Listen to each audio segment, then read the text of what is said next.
Get ready.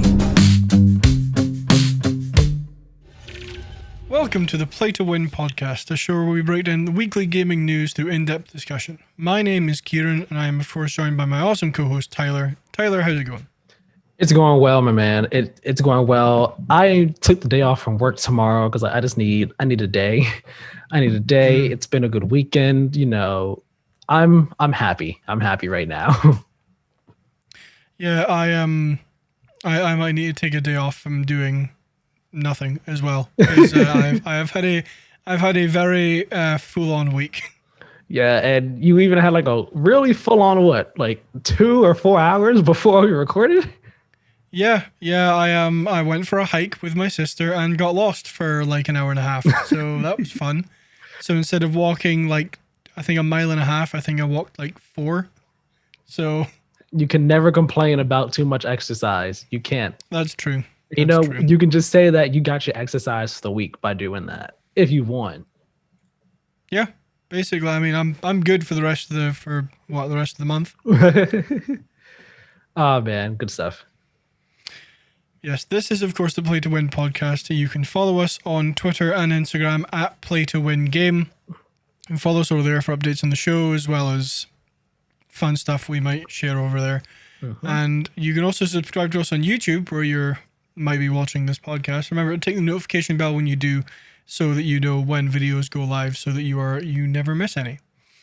And also just share the show with your friends, anyone you think might enjoy it. And yeah, we're gonna go into some brief mentions, but before that, this episode is going to consist of us talking about a new rumored Game Pass milestone. Battlefield 6 might be revealed soon. PlayStation Plus is testing a video pass, and Sony partners with a new studio. Before we talk about any of that, however, we do have some brief mentions to get through. Quite a few, because quite a bit happened this week. First off, Sony has backtracked on their store closures of the PS3 and PS Vita online. Sorry, PS3 and PS Vita stores.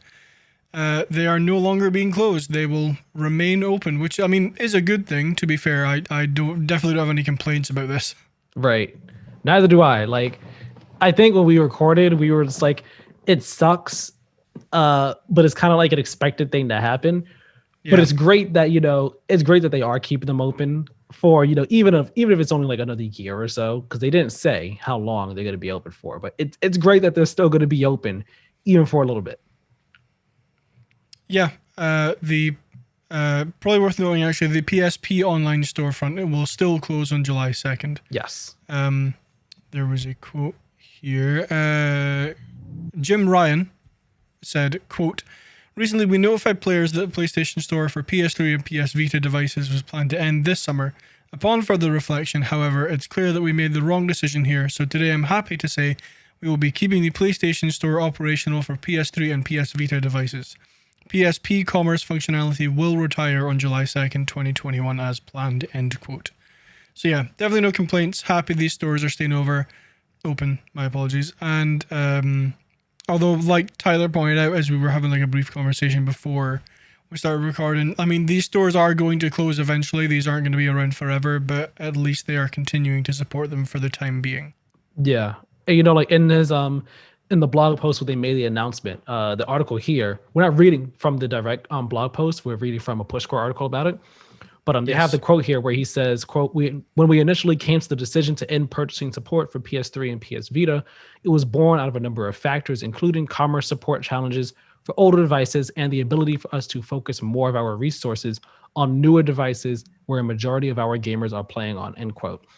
Which, honestly, again, when the decision was made, like, it made sense for these very reasons. Like, they can't keep the stores open forever. I imagine the number of people still playing on PS3 and Vita is like so much smaller. It's like a fraction of who's on PS4 and is going to be on PS5. It just made sense that, okay, we need to kind of cut off support here. What just made it so sad that was the fact that there's no way to play any of those games on current gen hardware at all. And, developers who are making games for Vita were going to have their games canceled, or it's like, all right, well, you have to rush to get them out before the stores close and all like that. Like it was those things that made the decision so terrible and so sad. Yeah. But you know, it's still good that they realize, all right, you know what, we can't do this just yet. We'll keep it going for a bit. And perhaps this is a way for them, you know, maybe this is them saying, all right, maybe this is them going to be starting to take a serious look at backwards compatibility for those consoles. Well, at least for PS3. I don't know about PS Vita, how they'll be able to do that since, you know, that was a handheld device. But maybe this will be the start of them looking at backwards compatibility solution of sorts.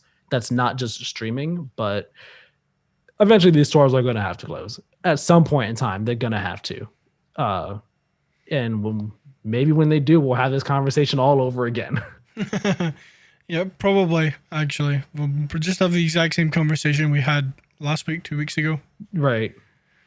But yeah, no, I mean, I agree with you. It would be a very good opportunity for them to look at backwards compatibility and just see if they can do something with it, because it would keep games that you would no longer be able to buy alive in some sense. Yeah. Moving on to our second brief mention, one that hit me right in the chest. Jeff Kaplan, Overwatch director, has announced his departure from Blizzard after 19 years. In a message announcing his departure, Kaplan wrote, quote, "I am leaving Blizzard Entertainment after 19 amazing years. It was truly an honor of a lifetime to have the opportunity to create worlds and heroes for such a passionate audience, end quote. Reading from a Eurogame article written by Matt Wales. I have no words. Big Daddy Jeff is leaving Overwatch. Audio listeners, you're missing out. Keiran looks so sad right now. It looks like someone just like stole his candy. Yeah. You probably haven't seen it. There is like a meme video of Jeff Kaplan who does like the developer updates for Overwatch that get posted onto YouTube. Right. And somebody took it and kind of like made like a rap out of it almost. Oh god. And they've done that for like three or four ones. I think the first one was like a musical thing, and then it went from like a kind of rap thing to just being like they'll like take like sections of like the thing and mash it up so that to make Jeff say stupid stuff. So I think what my favorite one was it was something like wrestle with Jeff, prepare for death or something like that. Oh my gosh. Like if anyone hasn't seen those, just I think if you type in YouTube like Jeff Kaplan funny Overwatch update, you might find it. But I am very, very sad that Jeff is leaving Blizzard, but more importantly the Overwatch team. I have no words for it. I'm real sad. Yeah, I don't have the same emotional connection that you do to Blizzard or Jeff Kaplan. I mean, I only got on the Overwatch train like 3-ish years ago or so. So I'm still like new to it all. But I know the name Jeff Kaplan. I knew that he was, director of Overwatch and Overwatch everything. I didn't realize he had been at Blizzard for so long. So it's surprising that he just, random tweet, just, oh yeah, guys, I'm out. I'm out of here. But I mean, regardless, it is definitely a heavy loss for the gaming community, gaming industry. I don't know if necessarily if in his tweet, if he said that he's like leaving the industry or just a Blizzard, regardless of where the move is that he's going and all, and the reasons behind it, it's still sad, still heavy. Wish him the best. But I'm sure that Blizzard will still be fine. I'm sure that Overwatch 2 will still be fine. And yeah, just look forward to whatever he does next. Yeah, me too. I'm definitely gonna keep my eye on him to see what he does. In his update when he was leaving, there isn't any reason as to why he's leaving or what he's doing next. It's just I'm leaving Blizzard. So we'll wait and see. But further down in this article, it says, quote, in an update on the official Overwatch website, Blizzard added that Aaron Keller, a long-serving member of the company and founding member of the Overwatch team, will be stepping in as game director following Kaplan's departure, end quote. So I have no idea who this dude is. The only person I know for a fact who works on the Overwatch team, or used to now, is Jeff Kaplan. So I'm very curious to see how this is going to affect Overwatch 2. I wonder if it will affect Overwatch 2. I wonder, like, this game, was officially announced 2019, if I'm correct. Yep. And it was definitely in development before that. I wonder when like internally they planned for the game to come out and how far along in development it is at this point. Because if it's so far along in development at this point that his departure does not really have that big effect on the game, it is what it is. But if it's a thing where like he's leaving and like they're still trying to figure out, I don't want to say like systems, but like certain important key things about the game, and now it's like, all right, we're gonna change it up some with Aaron Keller in charge. I wonder then it would be a bit more interesting or concerning. Yeah, well, the only thing we know about the Overwatch 2 release date thus far is that it is not releasing this year. That's all we know. That's for sure. So we will have to wait and see. Mm-hmm. Next up, a couple of weeks ago, we reported that Discord was in acquisition talks with Microsoft to be bought for over $10 billion. However, now it seems the Discord acquisition talks with Microsoft have ended with no deal. Reading from another Eurogame article written by Tom Phillips, saying, quote, Discord has decided to remain independent despite a round of high-profile acquisition talks. That's according to the Wall Street Journal, which previously reported Discord was on a call with numerous interested parties, and that Microsoft had advanced a $10 billion offer to snap up the chat company, end quote. That deal seems to have fallen through. To be honest, I could have kind of seen this going either way. Like, deals fall through all the time. This isn't I wouldn't say this is a huge loss to either company. Like, Discord are doing fine on their own. I don't have any issues there. Yeah. Yes, I suppose it kind of sucks that, they would have had a much bigger budget and stuff with Microsoft, but they'll be fine. Yeah, it is just the way the cookie crumbles. It's not, it's big news just because it was big news that they were even in talks to begin with. But yeah. It fell through. Okay, cool. Keep it pushing. Yeah, we will see if anyone else tries to acquire Discord for more money than Microsoft could offer. Right. Next up, Amazon Game Studios has apparently cancelled its Lord of the Rings MMORPG. It's another cancellation from Amazon. Another one, yeah. Reading an IGN article written by Adam Bankhurst saying, quote, Amazon has cancelled its Lord of the Rings MMORPG, which was first announced in 2019. As reported by Bloomberg, the game was in development at Amazon Game Studios alongside China-based Layout Technologies Holdings Limited, which was purchased by Tencent Holdings Limited in December 2020. The contract negotiations between Amazon and Tencent were said to have caused a dispute that eventually led to the game's cancellation, end quote. Amazon Game Studios are not having a good time. I mean, Amazon's game development in general just does not have anything to show for itself. Like, yeah, it's just no. It's a no. It's no. Yeah. I mean, what I can't even recall what this brings the number up to of cancelled games from Amazon Game Studios, and Amazon Game Studios hasn't even been around that long. Like, I wonder what's going on over there. And it's surprising because it's the Lord of the Rings game. So you would think that one would get pushed through because it's Lord of the Rings, but apparently not. Yeah, I mean, it's kind of not game related, but I'd seen something earlier this week that the budget for the Amazon Lord of the Rings TV series had been given a budget on it and everything. I think it's something like $450 million. I think Don't that's quote right. me on that. I can't remember. I think that's right. But yeah, I don't know. Amazon Game Studios are not catching a break anytime soon. They aren't, and I wonder when they'll have a game that actually comes out and is successful. Yeah. Or when they'll just bounce out game development entirely. I mean, one of those things has to happen, I would say, at some point soon. Like I say, I don't know how many cancelled games this makes, but they have more I think they have over double the amount of cancelled games than they do released ones. So at some point, they're going to have to look at it and say, all right, we're just going to have to cut our losses. I think there is a better chance of Amazon leaving game development entirely than them putting out a game that's successful. Or putting out a game, period. I'm going to agree with you on that one. I don't think we're going to see a successful game, or like you say, any game from Amazon Game Studios anytime soon. Like, yeah, they had Crucible, but they also de-released Crucible. They released it and then put it back in beta. Said actually no. So I'm like, I'm not counting that because that clearly was not successful. Our second last brief mention is that Respawn, makers of Titanfall and Jedi Fallen Order and Apex Legends, is in the early days of building a brand new franchise. Reading another IGN article written by Wesley LeBlanc, saying, quote, Respawn, the studio behind Apex Legends, Titanfall, and Star Wars Jedi Fallen Order, is working on building a brand new franchise from scratch. This news comes by Vince Zampella, the head of Respawn Entertainment, who quote tweeted a tweet announcing that a small team at Respawn was hiring for a new intellectual property. The team is currently made up of 5 individuals, but is looking to hire a coder to make it 6. End quote.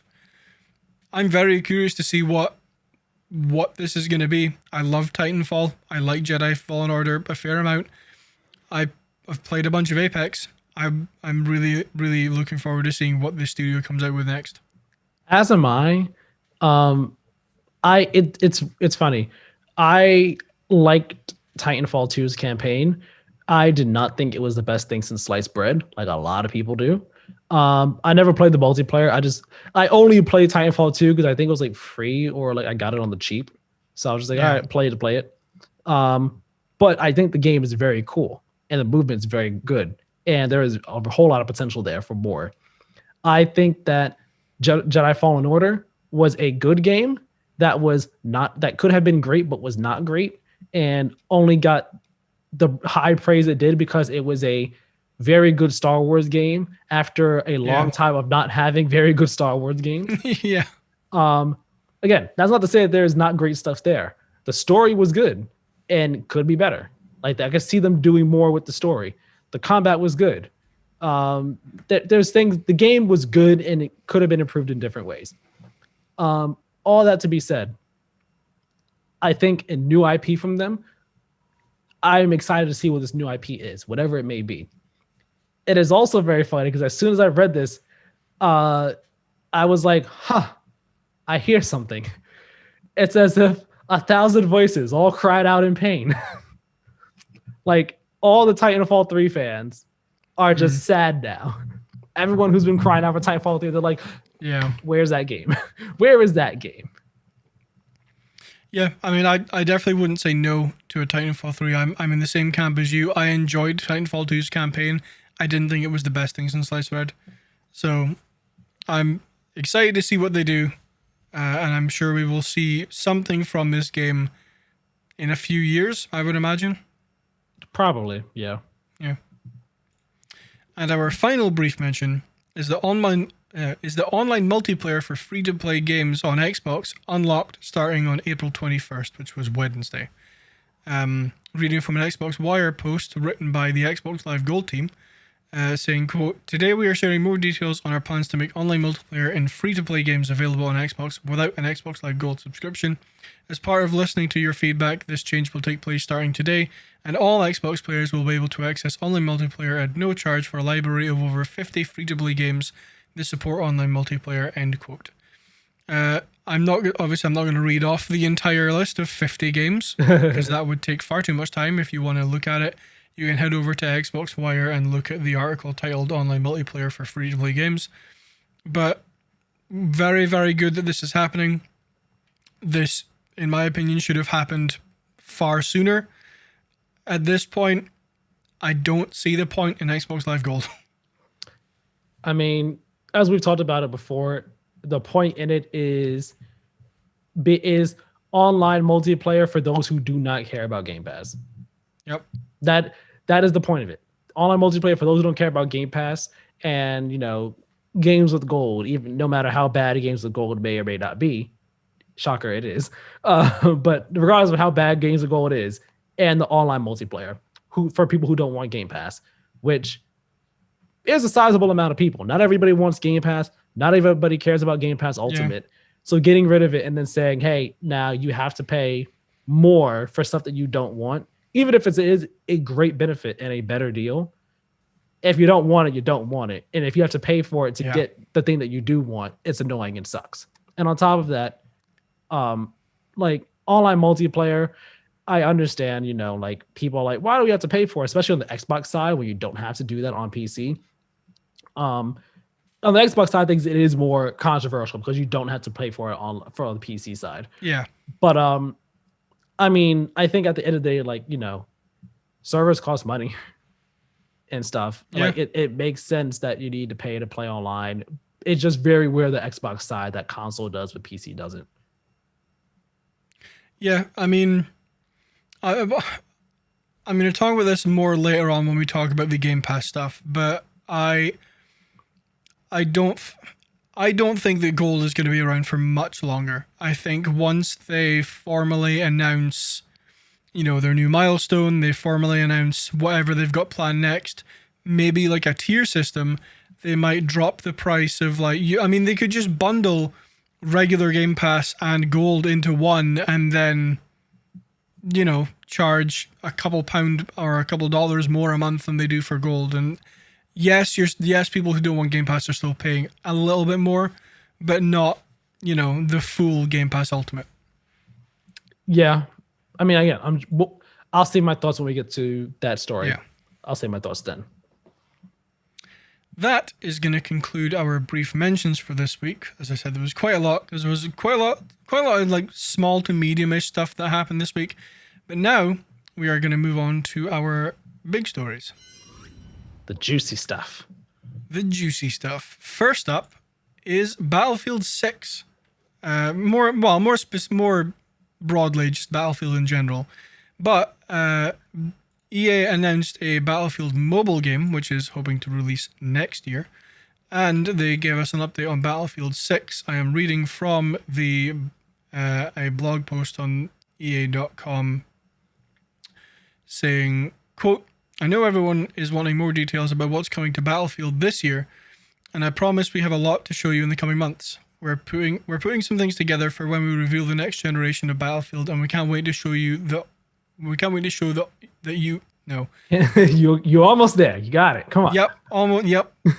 When we reveal the next generation of Battlefield, and we can't wait to show that to you all. There you go. But for now, we have a couple of things we wanted to tell you about. My brain right now it must be all the oxygen I had on the hike earlier on, and just I'm out of it. Right. A little bit further down the article, it says, quote, the return of all-out warfare. 2021 is an exciting time for us here at DICE. Working with more world-class development studios within Electronic Arts, we have our biggest team ever on a Battlefield game for console and PC. Our friends at Criterion and DICE LA are working with us on our shared vision for the game, while the team in Gothenburg is taking technology in the game to the next level. Together, we are creating a jaw-dropping experience for you to enjoy later in 2021. We're in daily playtesting mode right now, polishing, balancing, and making the best possible Battlefield game we can.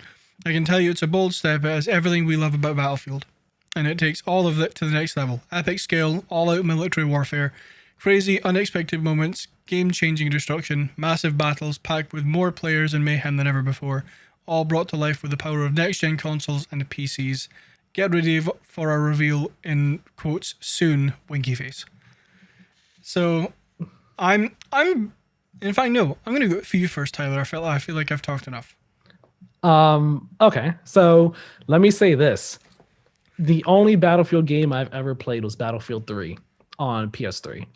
And I played it some, not a lot. I played it some and I liked it. It was cool. I traditionally don't really play Battlefield games. Just don't really tickle my fancy that much. 3 was nice. I see the appeal there, though. I see what the appeal is. Battlefield 4, I didn't do anything with. Battlefield 1, I think I played the beta of it. I played a beta or something for Battlefield 1. I know I did. Battlefield 5, I didn't touch at all. If Call of Duty goes to World War II this year, which, I mean, it basically is. Rumors for that game are out there. It is. Yeah. I will most likely play that. I'll most likely get it, play the campaign. I don't think I'll stick around the multiplayer. Probably not. I'll see. Battlefield, if they show if this game looks the way it needs to look and it does the right things, Battlefield will get me this year. Yeah. Because I like Battlefield games. I think they're cool. I just typically don't play them. But if they do the right things, they will get me this year, and I will be playing Battlefield. Because so there's something about Battlefield that's just awesome. And I think what's so cool about it is, like they say, just the massive scale of their battles. Just like you have the land battles going on, you have the air battles happening, you can have sea battles happening. You could bring in like the tanks and the land vehicles as well, just to ramp things up. The destruction when it comes to Battlefield is just on a whole nother level. Yeah. Like, entirely. I haven't really paid too much attention to what the destruction was like in Battlefield 5 and 1. I know in Battlefield 4 they introduced the levolution, so like breaking down a whole skyscrapers and destroying dams and stuff like that, and like islands with the storms coming in and like totally changing the landscape. And I know Battlefield 1 they had I forgot what the specific term for it was called, but like basically the mega vehicles, where like you had the war blimp come in, or the train, the war train come in and stuff like that. Battlefield 5, I think it was just more of that. I don't think Battlefield 5 had a like distinctly new thing for it that like really innovated or evolved the franchise or pushed things forward a whole lot. So if Battlefield 6 goes back to modern day, which rumors are saying it's a modern day game that's kind of basically like a reboot of Battlefield 3 in a sense, modern day Battlefield with the levolution, with either levolution that is like better than what we got in Battlefield 4, and just the massive scale of the battles that we could get with like modern day stuff. Man, they could get me. They could get me, and that might be the game I play. Yeah, I mean, I think I saw a rumor. I'm not entirely sure, but I think I saw a rumor that because Battlefield 3 and 4 and then 1 and 5 and whatever have 64-player multiplayer. 3 might not. 3 does not on console. I'm pretty sure it did on PC, but Battlefield 4 and on were the first ones to have 64-player battles on console. Yeah. I think I saw a rumor that DICE were looking to up that to 128. Yes. Which, again, is mind-blowing. Massive. Yeah. So I'm excited for that. The reason I enjoy Battlefield multiplayer more than I do Call of Duty is because of like the planes, helicopters, tanks. Like you don't really get that in COD. COD's like you're a foot soldier, you're on the ground, and you get like kill streaks that you can like fly planes or something. But they're like in Battlefield, you can just walk up to an actual jet and just take off and murder people in the air. Yeah. So that's like one reason why I usually just prefer Battlefield to COD. I didn't play Battlefield 5. I played a tiny bit of Battlefield 1 because they are like World War II, World War I set games. I'm not interested in them. Yeah. I've played enough of them at this point. I don't need any more.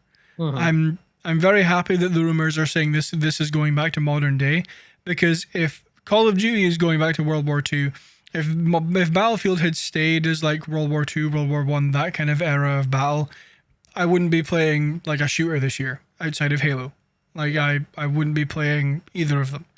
So I'm very, very much looking forward to this game, especially the like you said, like the big like destruction of entire skyscrapers. Yeah. I love Battlefield system for that. I played Battlefield 4 quite a bit. Right. So I'm very much looking forward to this. And something like, I find very interesting. Sorry, how'd you go? Well, I was gonna say, and it's like they were doing that on the PlayStation 4. Yeah. Like Battlefield 4 came out 2014? I think it was either 2013 or 2014. It was very beginning of the generation, because it was also on PS3 and 360. 2013. Okay, there you go. So yeah, 2013. And so we were getting that type of destruction at the beginning of the generation. Yeah. And again, if I'm correct, Levolution really was not a thing in Battlefield 1 or 5. I don't know if it was in Hardline. Hardline was made by a different DICE studio though. So I mean, Hardline was also the whole cops thing and everything, so way lower scale anyway. Yeah. So like a return to the destruction and warfare Battlefield 3 and 4 with way more powerful hardware. A good almost is 8 years after Battlefield 4 came out. I can only imagine what the like destruction and Levolution would even be like. Like Levolution needs to come back in the way that it did in Battlefield 4, or better. Like at the very least, like Battlefield 4. It just does. Like we need buildings to be like not just like scripted event destruction, but also like just buildings to be able to just be torn apart. Like people always talk about in the Bad Company series. With Bad Company, it was just like basically just level an entire playing field. Like that needs to be there. We need like the team aspect, cooperation aspect of it needs to be there. And I think that's part of what I liked about Battlefield 2 was when I played Battlefield, you could pick a role and you could be successful with your role even if you didn't get too many kills. So I think whenever I played, I typically played as I would go between the one that had the medic stuff and the one that had the ammo drops for you. I think they were called what, assault and medic. I don't remember the names of the classes specifically.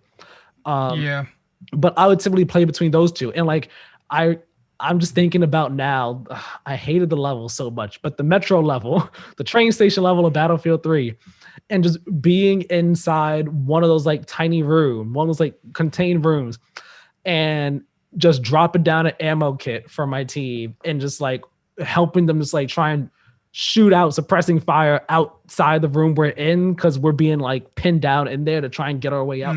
Drop an ammo kit or drop a med kit in there for like people so that they can get healed up or stuff like that. And like things like that made it so cool with the conquest mode and the rush mode.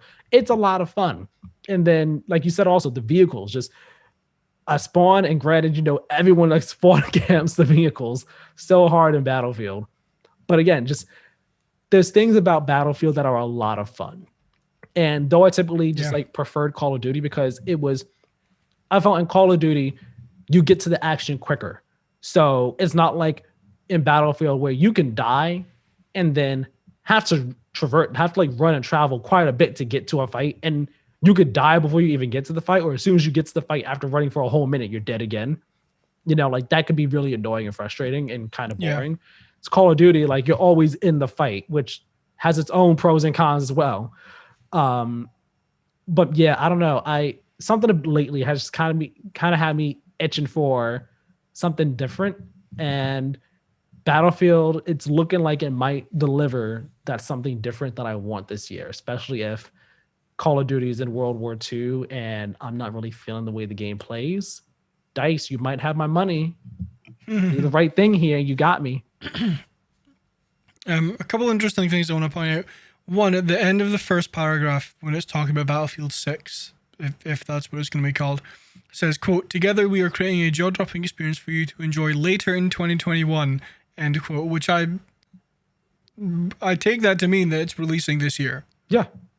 Yep. Yeah. They've said before that it's coming out this year, this holiday season. That is good to know. I totally didn't know that beforehand, but yeah, it's releasing this year. So maybe not as interesting as I first thought, but still interesting. Secondly, there has been a rumor going around for the last week or so, maybe 5 or 6 days, that Battlefield 6 is coming to Game Pass on day one, which in my head I can see happening, I can see not happening. Microsoft have a very good relationship with EA. EA is in Game Pass right now. Yeah. You can go and download previous Battlefield games. It makes sense to launch Battlefield 6 day one into Game Pass, but then it also doesn't, because Battlefield 6 is a huge game, and I imagine a lot of people are going to be hyped for this game because it's the first Battlefield since Battlefield 5. It's the first Battlefield on a next generation system, and it's going to be the first Battlefield that you, if the rumors are true, that you can level like basically the entire city with their like, you know, destruction technology. So I can see it going either way. I don't necessarily know that it will come to Game Pass day one, but I would very, very much like it to, because it means I don't have to pay money for it. I agree with you. I can see it going either way. Quick question. EA Play, I know it's bundled into Game Pass Ultimate. But with EA Play, isn't it that new games when they come out they're already available in EA Play? Or is it like selected games are available day one in EA Play? Or is it that like there's just like a discount? I don't. So yeah, there's a discount on day one that you can buy like their games with. Because I mean, Jedi Fallen Order didn't come to Game Pass into EA Play. EA Play until November 10th, like last year. So I mean, games don't always get released day and date in EA Play. Got it. But you do get a discount. But I wonder if this is going to be more of a, like, I think this is, if this happens and it does come to Game Pass day and date, it will be coming to Game Pass day and date and not EA Play. Yeah. That if that makes, like, I mean, yeah. I mean, obviously it's going to be within EA Play because it's an EA game. But yeah, I know what you mean. It will be yeah. in Game Pass, not EA Play on day one, but it will be in EA Play at some point in the future. Yeah. Yeah. Yeah, that basically, yeah. Yeah, because I was thinking, I was like, well, they have EA Play, so wouldn't it release on EA Play day one? So it being in Game Pass, kind of, it's already in Game Pass by being in EA Play? That's what I was thinking at first. But if it's not an EA Play day one, and it comes to Game Pass day one, let's just say that's the scenario we're talking about here. That's the case. That is one of the best things that EA could possibly do for the game. Because one, if I'm correct, Battlefield 4, well, I know this for a fact. Battlefield 4, Microsoft had the marketing deal. I don't remember about 1 and 5. I don't remember who had the marketing deal for that game. I'm inclined to believe it was Microsoft, though, since Sony was having Call of Duty. Fairly confident it was Microsoft. Yeah, Sony's been having Call of Duty, so I believe it was Microsoft anyway. Yeah. So they already have a nice relationship like that and all that. And as you said, EA Plays built into Game Pass Ultimate. So the relationship is there. It makes sense on that level. Reason number two, it makes sense, is because the past two Battlefield games, I'm not talking about Hardline in this at all. Hardline is not even part of this conversation. Yeah. But the past two Battlefield games, Battlefield 1 and Battlefield 5, they've released and gotten good critical reception, but like shortly after they release, like you just don't hear anyone talking about them. Like they're good games, but they have not been what the franchise needed, and they have not been what fans have really wanted from the series. Especially Battlefield 5. Battlefield 5, it was another older war game, and you had, I mean, this is stupid, but people having so much controversy around, oh man, you got women in the game and the multiplayer armies, and it's just like, all right, that's stupid. But I mean, that fed into fan reception for Battlefield 5. So, and then they had the Battle Royale come out sometime after Battlefield 5 came out, and kind of came and went. Like, I'd never heard anyone talking about it at all. So it didn't have the staying power that Call of Duty's Battle Royale had, but not Warzone, Blackout. It didn't have the staying power that Blackout did. It didn't have the staying power that Warzone did. So, Battlefield is in a place where this next game needs to be great. It needs to return the series back to the glory and the greater days of Battlefield 3, and I guess you could say Battlefield 4. I know people like Battlefield 4. I just don't know how much they liked it in regards to like 3 and where fan reception was on it in regards to like 1 and 5 as well. But yeah, this needs to be Battlefield's return to glory. Their statement of like saying, yeah, we are back. And like, obviously you're going to have to pay to play the game if you don't get it on Game Pass. And I'm sure it'll probably be $60 or maybe $70. It's EA we're talking about here. Who knows? But putting it out in Game Pass would be the best way to get people to get back into Battlefield. Yeah. If they haven't been in it for a while for different reasons, and they are like, I don't want to give them money to play it, whatever.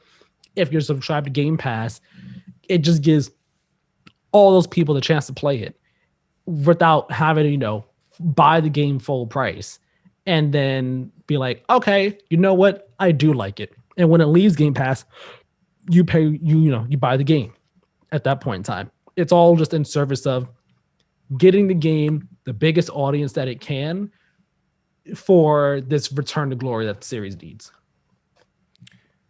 Okay, I had a very interesting thought, but first, when do you think Battlefield 6 comes out? Battlefield typically comes out October. November, right? Let me look at a calendar real quick because I'm trying to. I want to think about this. No, not emails. Okay, while you do that, Yeah. I will explain my thought. I think that Microsoft should push very hard to launch Battlefield 6 day one into Game Pass. Just think about it. Battlefield 6 launches day one into Game Pass, say October 15th, right? Just random day off the top of my head. That's a Friday, by the way. Interesting. Halo Infinite is rumored to be releasing on November 15th, my birthday, which Microsoft, birthday present, yes please. But if you have a surge of Game Pass Ultimate subscribers on October 15th, their subscriptions run out. I mean, well, their subscription technically runs out on November 13th, 14th, something like that. But, you know, they always have like the first billing failure, second billing failure. Like you have access to Game Pass Ultimate for like a week or two after your like actual like cutoff date. You would have prime audience for Halo Infinite. This is true. This is true. It's funny how you said October 15th as a random day, and it was a Friday, which games do release on Fridays. So honestly, that sounds like a great date for the very reason you just gave. You get people to subscribe for, if they haven't subscribed yet, subscribe for the month, and then that month runs out, right? You know, that free month or the $1 month, whatever, runs out. That's the point I was waiting to bring up, is like perfect. First month's $1. It's super cheap to get in for the 1 month. And then as soon as that month is up, Halo comes out. Yep. And then you're like, oh, well, I wanted to play Halo. I was going to get Game Pass anyway for Halo. I just did it a month early. And now they're getting you at the full $15.99 or $14.99 for Game Pass the day Halo comes out. Yeah. It makes a lot of sense. Audio listeners, you can't see this, but Keiran is smiling so hard over here. I am so smug right now. I am gleaming smile from ear to ear. I'm very proud of that idea. I can see Microsoft pushing for that date very hard, if at all possible. At the end of the day, though, it will still come down to EA making the final decision on that. Oh yeah, 100%. But I think if they can make that happen, they would. If they can make it happen, they would. And if not, then, you know, Halo. No. If Halo is coming out in November, Battlefield, EA will want you to stay away from that date. They will want to stay away from that November, whenever it is. We can assume it would be before the end of November. So we can assume the first 2 weeks of November is probably when it would be coming out. First 2 full weeks, November is when Halo would be coming out. Yeah. So EA would definitely, because they know where the Battlefield franchise is, they would want to stay away from that date. Call of Duty would probably, this year's Call of Duty came out in October, beginning of October. They've been coming out in October lately too. So Call of Duty, I mean, who knows when it'll come out? They're going to be announcing it later this year. They announced last year's in August. So this one, if I were to guess, could try to come out beginning of October before Battlefield. The Battlefield comes out October 15th. You know what? I'm going to say your October 15th date makes a lot of sense. And if not October 15th, let's say 1 week later, the 22nd. That's exactly what I was going to say, is if it doesn't come out October 15th, my next best guess would be October 22nd. Because you'll have, you know... There's space between that and Halo. Yeah, I was going to say, people in the industry are like vaguely aware of what each other are doing. Like nothing's like a secret from everyone. So I imagine Activision is keeping an eye on what EA is doing. EA is keeping an eye on what Activision's doing in terms of Call of Duty and Battlefield. So, it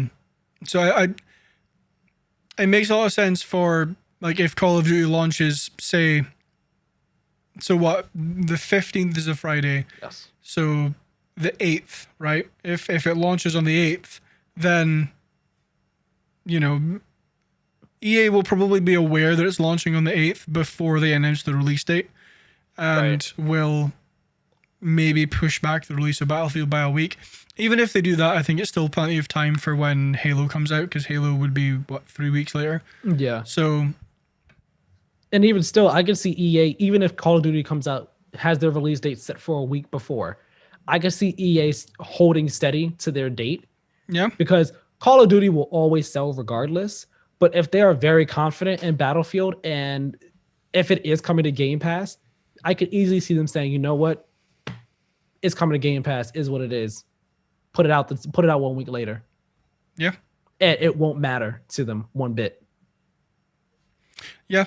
And I mean, you also have the added benefit from Microsoft that if they do decide to push it back a week and go the 22nd, then people still have their Game Pass subscription when Halo comes out. Yep. Look at that. Very, very, very interesting time for Battlefield 6. We have more Battlefield news to talk about, which we will get to right now. Next piece of Battlefield news that we have is a Battlefield mobile game is coming in 2022. Reading from the same EA.com article that I was reading from regarding Battlefield 6, saying, quote, "It's always been our vision to bring Battlefield to more platforms, so after years of prototyping, I'm super happy to be able to let you know that our friends at Industrial Toys, working closely with all of us here at DICE, are developing a completely new Battlefield game bringing all-out warfare to smartphones and tablets in 2022. Make no mistake, this is a standalone game, a completely different game from the one we're working for console and PC, designed specifically for the mobile platform. It's being built from the ground up by iToys to make Battlefield on the go a reality, and you can expect a fully fledged, skill-based experience. This mobile game is now entering a testing period ahead of launching next year, so expect more details to come." End quote. I won't play it. I don't play mobile games. It's cool that they're bringing it to mobile, I guess. They can maybe compete with like PUBG, Fortnite, blah, blah, blah. Call of Duty Mobile too. Yeah, Call of Duty Mobile, exactly. Yeah, so I'll be excited to see what comes of that, but I ain't touching it. Yeah, I'm not touching it because I don't really, as you said, I don't play mobile games either. I'm very curious to see what it's going to end up being like, though. Like, Yeah. Battlefield on mobile. I wonder how. I mean, they said it's a different game entirely from the console one, but I just wonder how scaled down the Battlefield experience is going to be on mobile, and like how intense the destruction is going to be, and how big the battles are going to be. I'm very curious to see what it looks like. I'm not playing it, but I really want to see what it looks like, though. Yeah, I'm with you. I don't think it's going to be a battle royale. They already have a battle royale, unless they, convert it to mobile. So, that point I was going to make earlier, the Battlefield battle royale, I think did, I don't want to say poorly, but didn't do so well, so much that I genuinely forgot it existed until you mentioned it. That's the thing. I think everyone has forgotten it existed. Yeah.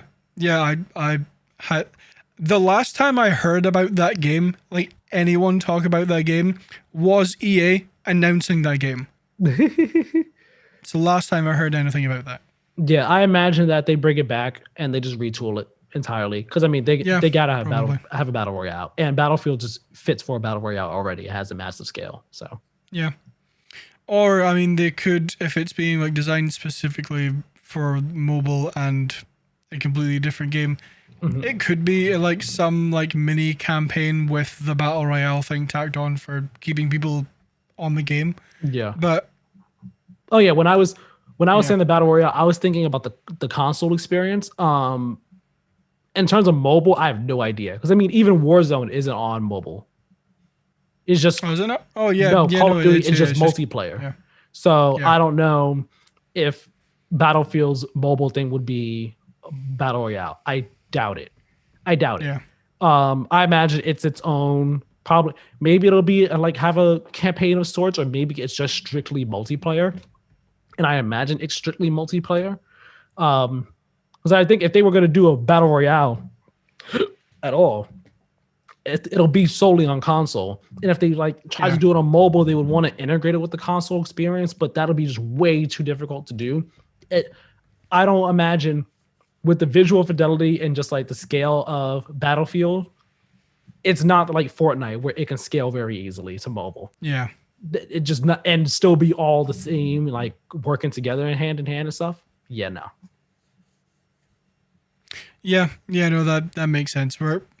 again, we're gonna have to wait and see what this turns out to be.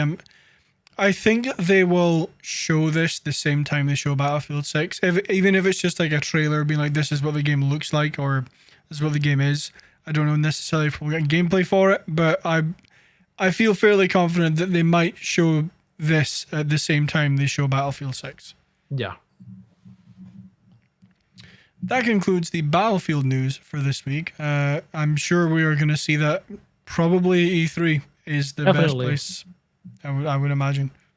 I imagine we'll get an official announcement before E3. We might get teasers before E3, but the big blowout will be E3. Moving on, we mentioned earlier, but we are going to talk some Game Pass news now, and that there is a rumor going around just now that Microsoft now has 23 million Game Pass subscribers, but the Forbes article I have here written by Paul Tassi says, quote, 30 million Xbox Game Pass subscriptions by Halo Infinite seems guaranteed. Tracking the growth of Xbox Game Pass over the past years is nothing short of eye-popping, and it seems pretty clear that Microsoft is going to be reaching some massive milestones soon enough here. While our last official tally was 18 million Game Pass subs in January, the well-sourced Jez Corden of Windows Central reports that Game Pass has actually hit 23 million as of April 20th, which as of recording was 5 days ago. And that would mean that Game Pass subscriptions more than doubled in the past year. Here's a rundown based on the few instances of reported numbers. April 2020, there was 10 million subscribers. September 2020, 15 million. January 2021, 18 million. And April 2021, reportedly 23 million. End quote. Game Pass continues to grow at exponential rates. I don't really have much more to say about the growth part of it, but I don't know if I agree that 30 million seems almost guaranteed by Halo Infinite. If like we mentioned before, Halo Infinite, I imagine, is going to launch on November 15th. Mainly because it's my birthday, obviously, but also it's the 20th anniversary of the original Halo. So it makes sense. So I mean, we'll have to wait and see, but I don't know if I specifically agree with the 30 million seems guaranteed by Halo Infinite. Really? Let's do this math. April of last year was 10 million, okay? Mm-hmm. Then we go 5 months to 15 million, okay? Mm-hmm. And then we go from September, October, November, December, January, 4 months to 18 million. So we went up 3 million. And apparently in the past 3 months, they've jumped up 5 million. Now, we need to take into account, one, Battlefield 6, which is apparent. Mm-hmm. It's rumored, but let's say Battlefield 6 gets in there. Battlefield 6. Let's take into account anything and everything they announced at E3. Mm-hmm. Specifically, let's say Starfield appears. And Starfield is not coming out this year. I'm not saying that as for certain, but let's say it's not. Just the sight of it will get subs. Oh, okay. Yeah. Anything they announced at E3 though this year that's coming out this year, for sure. And Halo on its own will get people to subscribe if they can play the game for free. Not talking about the multiplayer. The multiplayer is already free to play. I mean, just the whole game itself will get people to subscribe. And let's say Halo's coming out in November. That is 7 months from now. Yep. In the past, so 3 months, say 5 months from E3.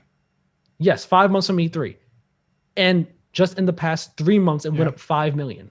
You don't think in the next 7 months it could go up 7 million? I mean, it could absolutely. I'm not saying it's not going to. I just don't. I think it's a guarantee. I think it is certainly a guarantee. I don't know. Looking at this rate of growth here, it is a guarantee. Now, you could argue that from September to January, the rate of growth was slower because we were still in the throes of the pandemic. I guess you could. I mean, we still are now, but things then were different from how they are now, and it makes sense. Some that it might have been a bit slower then, but new year, new consoles are out. People are getting the consoles more. And that Bethesda acquisition went through. All these new things are about to start piling up and coming on down the pipeline. The past 3 months, it went up 5 million. We're about to get E3 in June, Halo in November, Battlefield in October. Whatever else comes out between then and now, I will sit here and say, if I'm wrong, I'm wrong. It is what it is. 30 million for Game Pass is guaranteed, or almost certainly guaranteed.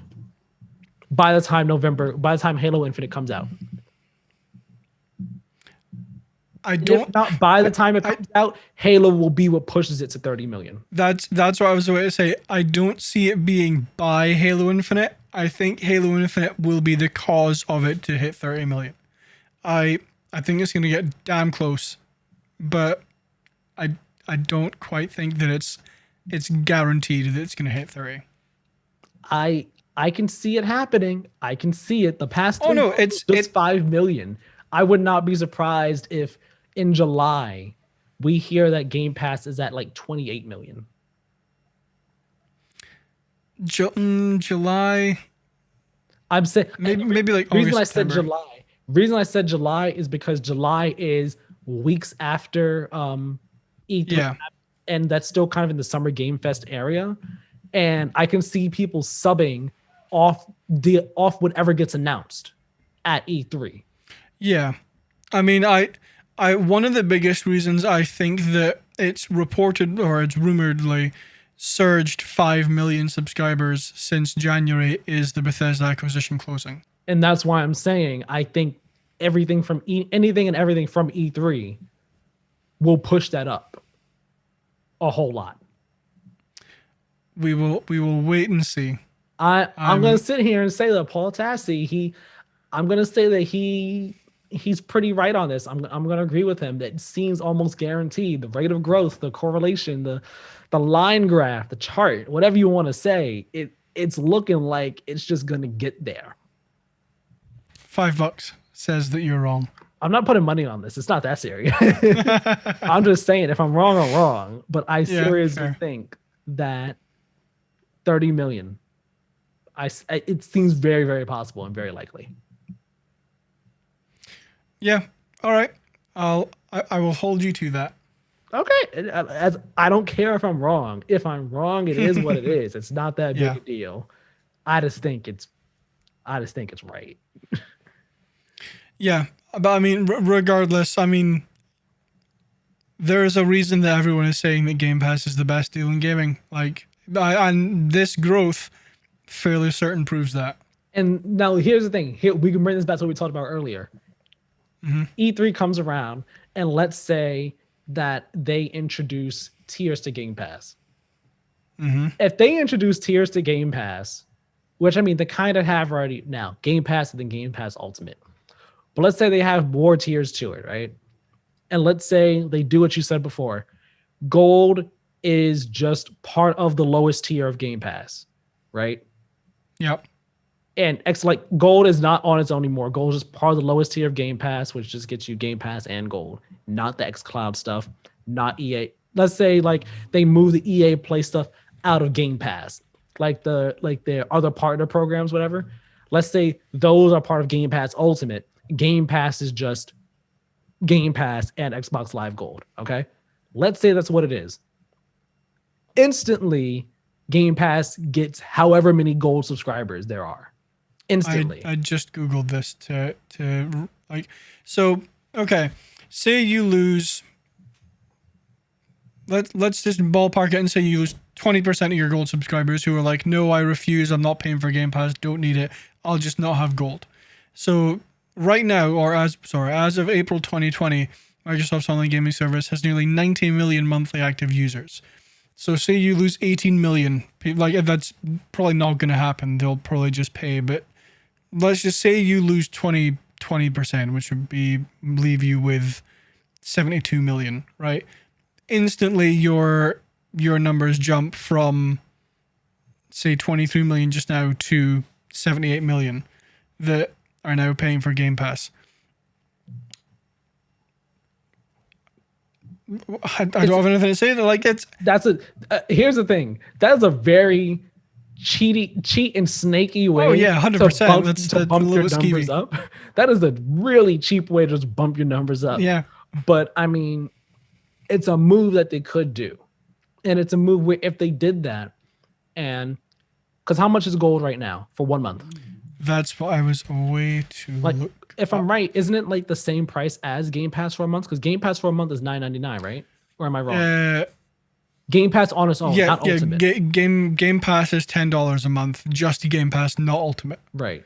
And then Ultimate is $15. I don't know what it is in dollars, but it's £7 in the UK for 1 month. So I would imagine, yeah, no, it's the same. Like you said, it's the same price, so $10.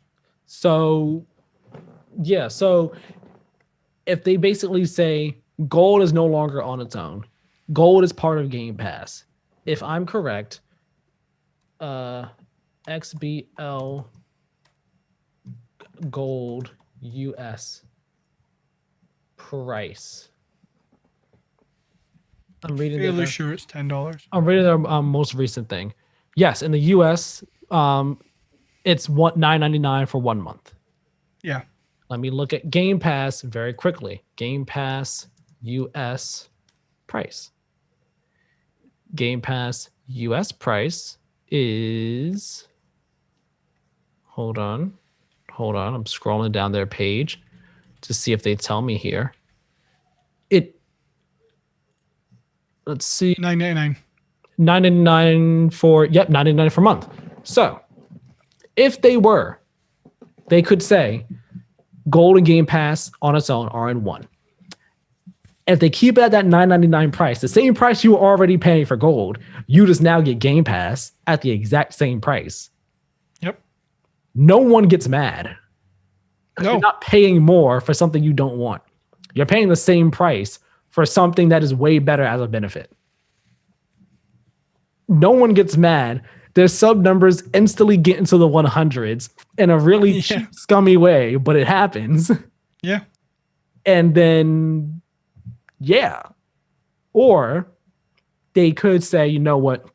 We can't bundle it and keep it the same price. Game Pass on its regular Game Pass includes Xbox Live Gold. It is now $12, $11.99. It is now $12 per month. Game Pass Ultimate gives you xCloud and EA Play, $15.99 per month. Now, if they do it at that level, right? Mm-hmm. They do it like this.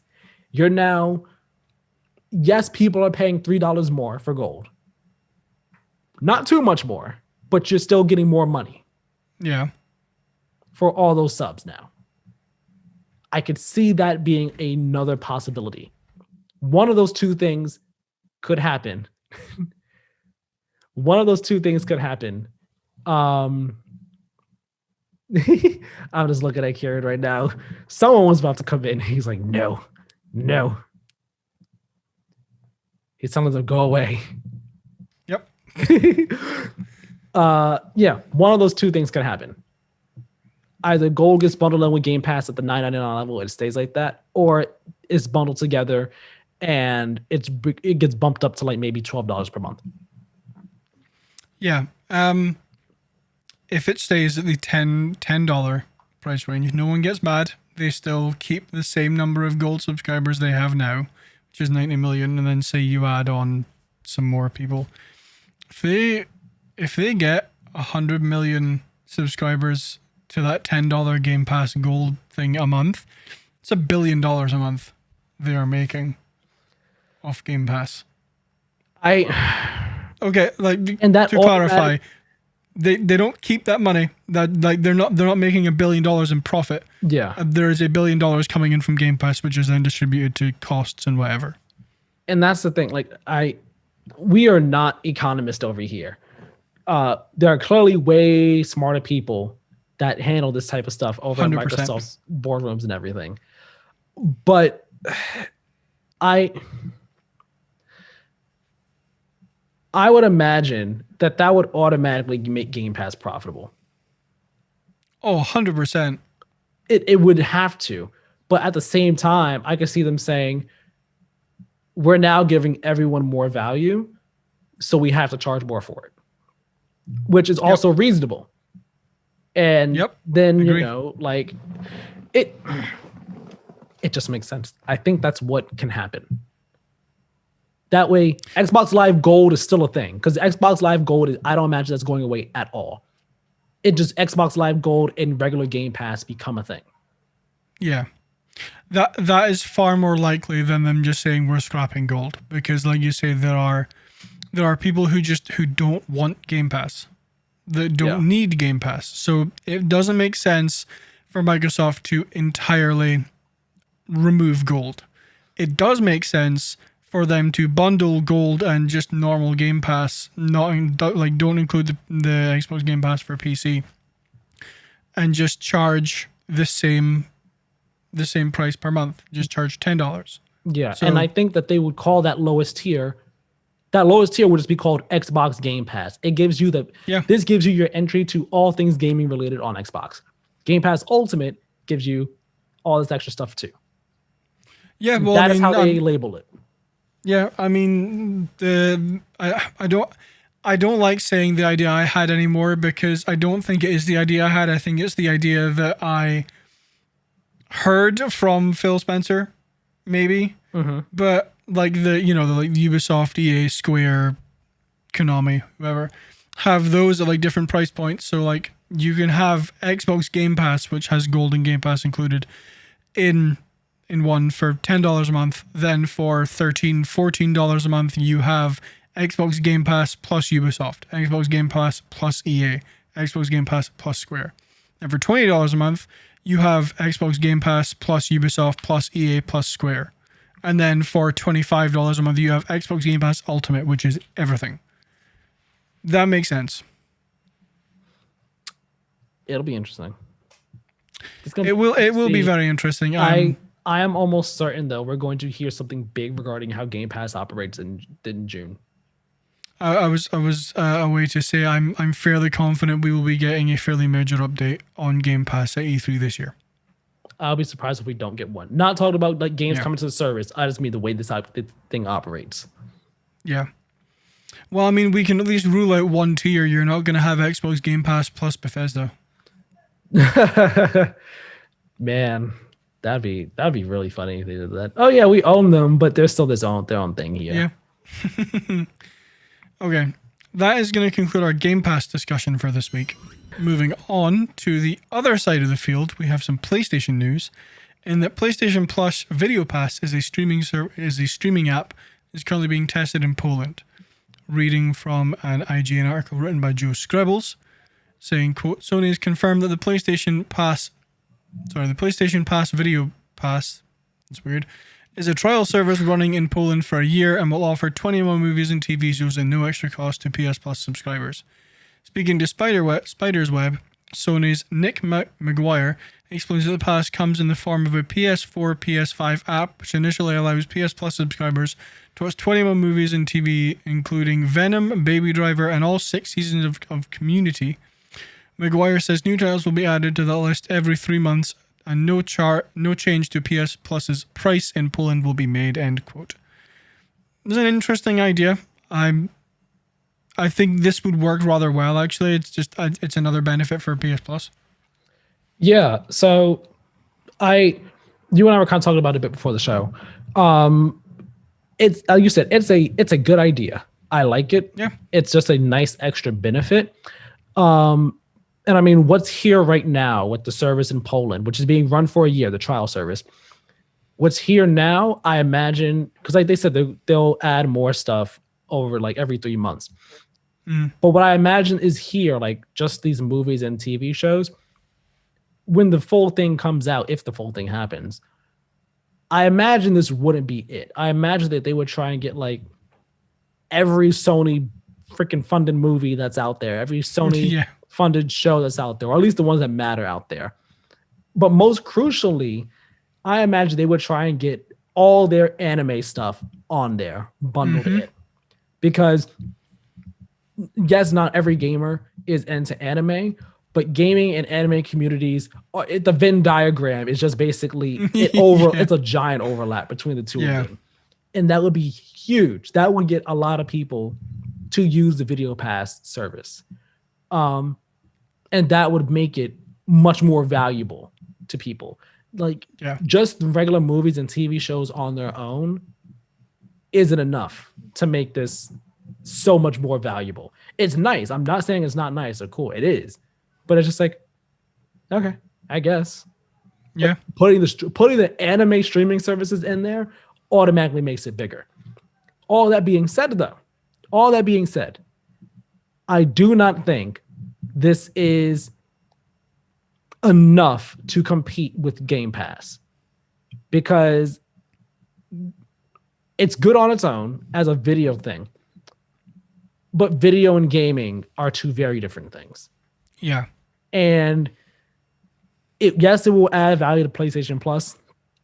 It does not add the same amount of value that a games related service would add to PlayStation Plus. Yeah, because when Sony first kind of like said, oh yeah, we're going to have some sort of counter to Xbox Game Pass, I assumed they would just they would improve PlayStation Now a whole lot and just bundle that in with PlayStation Plus and say you can have this service for $15 a month. I've seen some rumors saying that they would bundle like a Video Pass, anime, a couple other things into PlayStation Plus, and that would be their Game Pass, and it would be however much a month, which is not in the same kind of like product as Game Pass is, because Game Pass is games. That's all you get.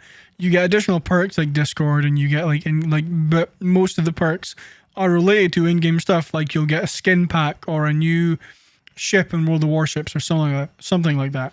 Yeah. But this to me is, if this is their counter to Xbox Game Pass, which I don't think it is. I don't think it's intended to be. Neither do I. I don't think it is. Yeah, no. Like I think their counter to Game Pass is going to be something to do with games. But if, say, this is their counter to Game Pass, like the rumors I saw said, then it's a really, really poor one. Yeah. I would say as it is now, without the anime stuff involved and without a larger library of stuff, it is. If you have both the anime streaming services in there, well, technically just one, they don't own Crunchyroll just yet, but assuming they do own Crunchyroll, assuming they do, you have both anime services in there and a much larger library of TV shows and movies, then it is a much greater add to PlayStation Plus. It improves the value by a lot. Oh yeah. But it doesn't improve it so much that it puts it on that it's on the same level as Game Pass. Yeah. Yeah, no, definitely agree. I think, again, just to make it very clear that I'm pretty sure both of us don't think this is going to be their answer to Game Pass. Yeah, no, I don't think so. I mean, like we've said, it's a really great addition to PlayStation Plus. They're going to be adding more stuff every 3 months. I'm fairly sure that once they get their, Funimation, potentially Crunchyroll in there, then, PlayStation Plus is going to get a hell of a lot more valuable. But at the same time, if this was their answer to Game Pass, then what would a gamer care more about? Anime or video games? It's gonna be the games all the time. Yeah. They'll like that. They'll like being able to watch the anime. Oh yeah. But having the game stuff is what will matter more. Yeah. I mean there's no chance of it now because Sony own it, but I would love it if I got a perk that gave me 3 months of Crunchyroll. I would love that. So we will wait and see how this plays out, but this is in my opinion, this is a very, very good addition to PlayStation Plus. Yeah, I think it is too. Don't get me wrong. I think it's great. Yeah. And the potential of it, if, after this trial test run runs through and everything, they see what it looks like, what activity was like with it all like that.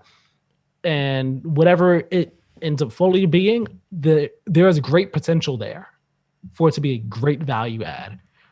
Yeah. There just also needs it. I think Sony is smart enough to know that it is not the competitor to Game Pass that people want and that it needs to be. And because of that, I think that I would like to think that they have plans in mind for a games related competitor to Game Pass. Yeah. Yeah, and I'm very, very sure that they do, even if that is just improving PlayStation Now and having that be, and like bundle that with PlayStation Plus and have that be their like Game Pass Ultimate sort of thing, or something else entirely. But I'm sure that they are, like you say, they are smart enough to realize that in order to combat Game Pass, they are going to need something with games. Yep.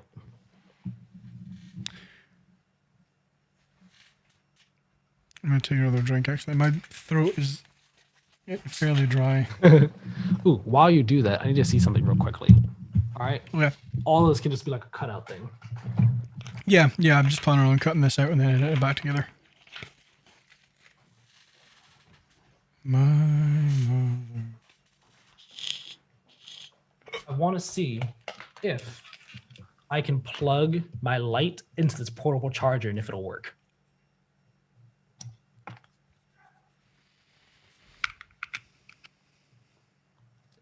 It does. Haha. All right. Nice. My laptop will get a tiny bit more life because it is currently at 34%. And I've thought about this for a couple weeks now.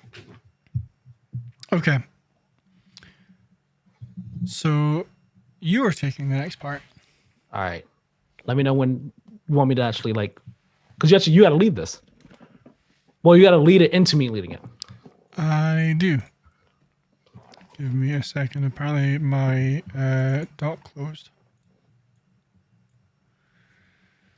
Okay, and our final piece of Sony news this week is that Sony is partnering with a new studio, and I believe Tyler is going to tell us about that. I like the way again, audio listeners, you got to watch the show to actually see these little things. But the way Keiran, he was like, and Tyler's doing this one.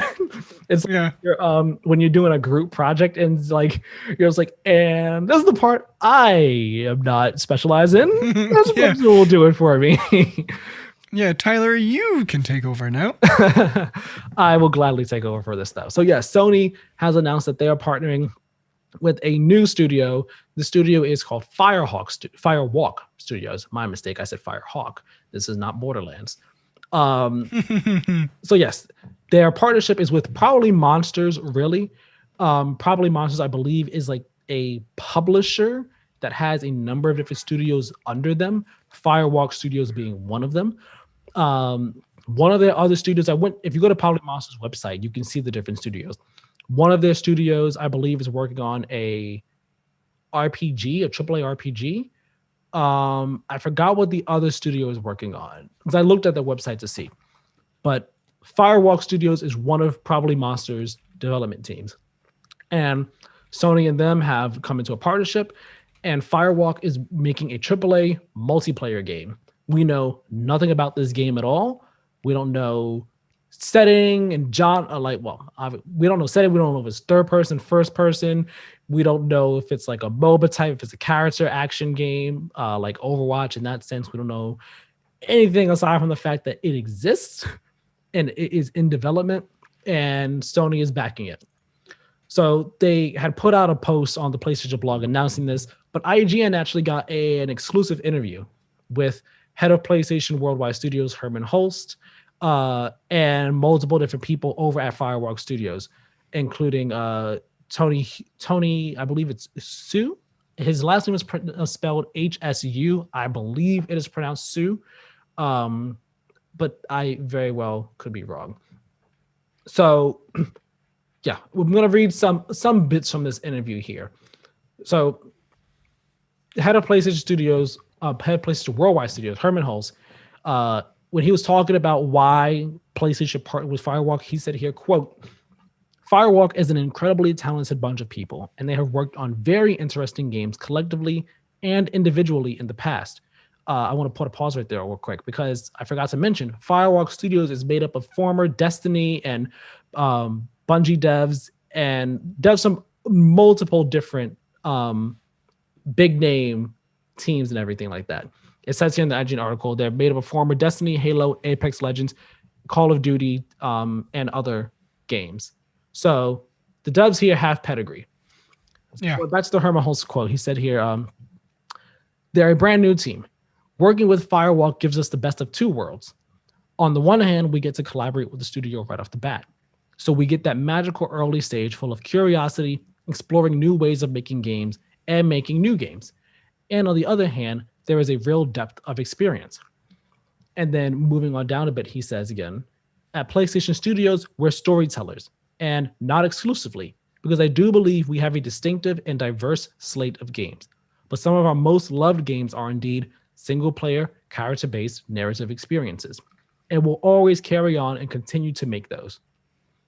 And then moving down a little bit more, he says, this team here at Firewalk, they're also storytellers. And in their legacy and their history, they have a past of innovating, of being incredibly daring when it comes to trying out new things. And when they're ready, they should speak about how they're innovating in storytelling and the narrative part of games, particularly in the multiplayer sphere, end quote. So then game director at Firewalk, Ryan Ellis, he was speaking about why they chose a multiplayer game to do and their partnership with Sony. And he said here, quote, Herman's right. It is about story. And one of the exciting things about multiplayer is just where does a story come from? And I think it's really best summed up with the phrase, remember that time when? Where multiplayer is this evergreen, infinite story machine. It pumps out these moments and these memories that stick with us forever.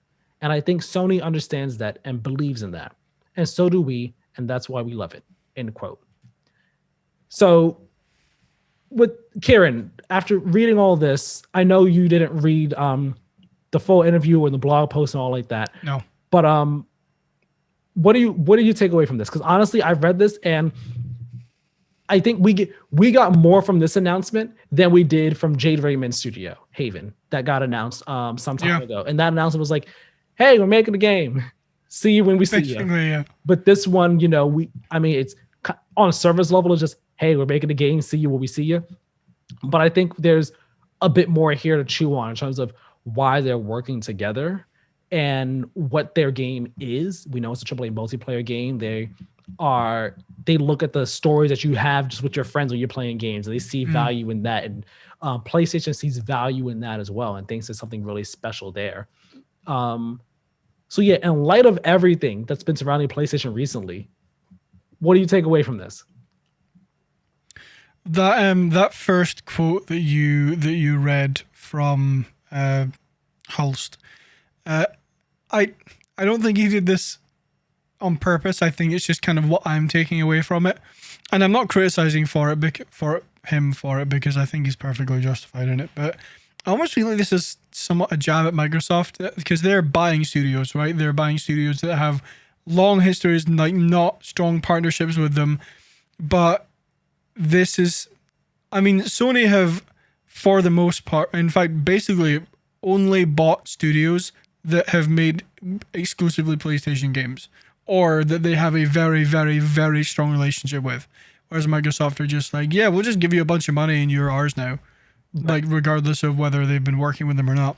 Mm-hmm. Like I say, I think this is just what I'm kind of taking away from it. And it's definitely not a criticism because I agree with what I'm taking away from this is that the best way to kind of like maybe not absorb a studio, but kind of bring a studio into your first party is by doing it maybe not always this early, but this early doesn't hurt, where you can build that really long, strong foundation with a developer. And they know how you work, you know how they work, and everything's fine. Yeah. I don't know if they would end up buying them because, Firewalk is part of a bigger, bigger set of people. So, if they were, I don't know how businesses work really, but if Sony were to try to buy them, I think they would have to try either buy them out or just buy probably bosses entirely to get them. Again, I don't know how the business decisions work like that and all like that.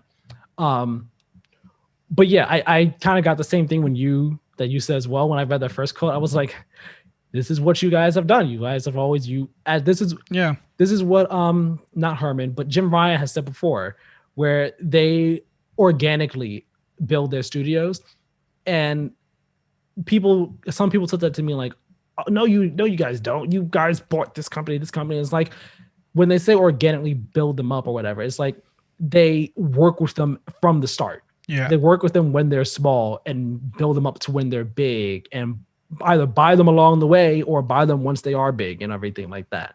So him saying this, it kind of made me think of that. But when I read all this, I was thinking, okay, that cool, it's interesting, but in light of all the other recent PlayStation stuff, specifically what we talked about, I think 2 weeks ago or 3 weeks ago, time is crazy. We talked about, PlayStation and the story about them just not really taking risks, worried about taking risks on games and just focusing on games that are big name blockbusters that can't fail, that are just guaranteed hits and stuff like that. I think this right here, yet again, shows that yes, the team is planning on making a AAA multiplayer game, but the fact that this team is not proven. Yes, they are former devs on other big name games, but I mean, we had, what was that game that came out last year that had like one of the co-creators of Halo on it? I forgot what it was called, but it was like robots, and you had your vehicle. It was kind of like RTS style in a way, and people were kind of like looking forward to it, and it came out and it flopped. Just because you have names behind you on a project does not necessarily mean it's going to come out all that well. It should, but doesn't necessarily mean it will. So again, I think that this game here shows that Sony isn't, like we said, we don't think that Sony is like just going to stop making games that are taking risks. Oh, of course not. Any way, shape, or form, or like are going to stop working with like lesser known developers on games or whatever they may be. Like we had the Jade Raymond one. Granted, Jade Raymond's a big name in gaming, even if like there's been trouble with her like getting games out in recent years because the companies she was at, they just like canceled the games or got shut down in the case of Stadia and all. She's a big name, but the games there are still not proven. This team here, totally unproven. They haven't made anything yet, although they've worked on previous big name games. And it's a multiplayer game, a AAA multiplayer game. Sony is not really known for making multiplayer games. They're more so known for their story-based single-player games. We have Destruction All-Stars recently, which is honestly an anomaly, in all honesty. The PS3 generation, Twisted Metal tried to come back, didn't really work out. There was PlayStation All-Stars Battle Royale, which has a fan base, but didn't really work out in the grand scheme of things. There was MAG in the PS3 era, which was, I would think was a 128 versus 128 multiplayer game. It was a first-person shooter. I don't think it did all that well, really. I don't really remember how well it did. But there, in recent years, like the PlayStation 4 era, we haven't gotten really a multiplayer game from PlayStation.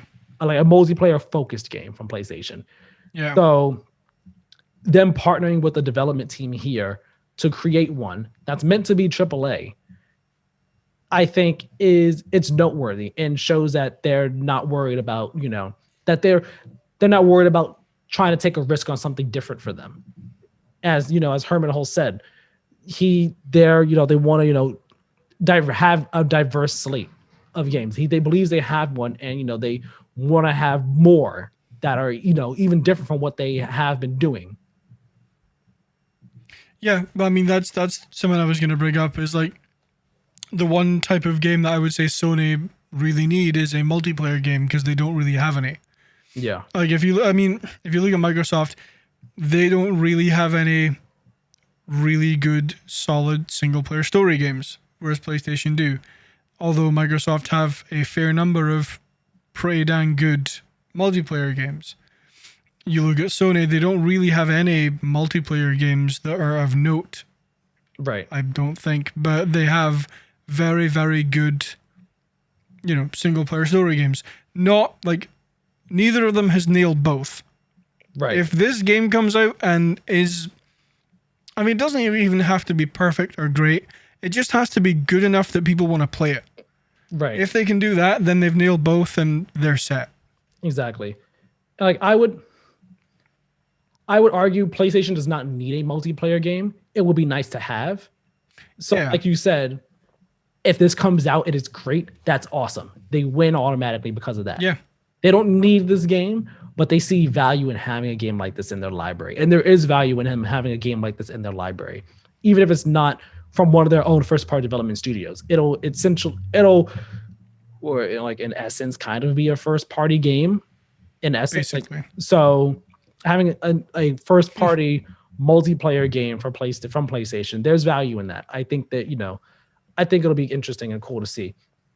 And this goes into, I want to bring in these two articles here that that I saw, both from VGC. One of them earlier this week, saying here, Jim Ryan says PlayStation has been quietly investing in PS5 exclusives. I'm not going to read the article here. I'm just mentioning the point here. Yeah. There was an interview with Nikkei, Nikkei.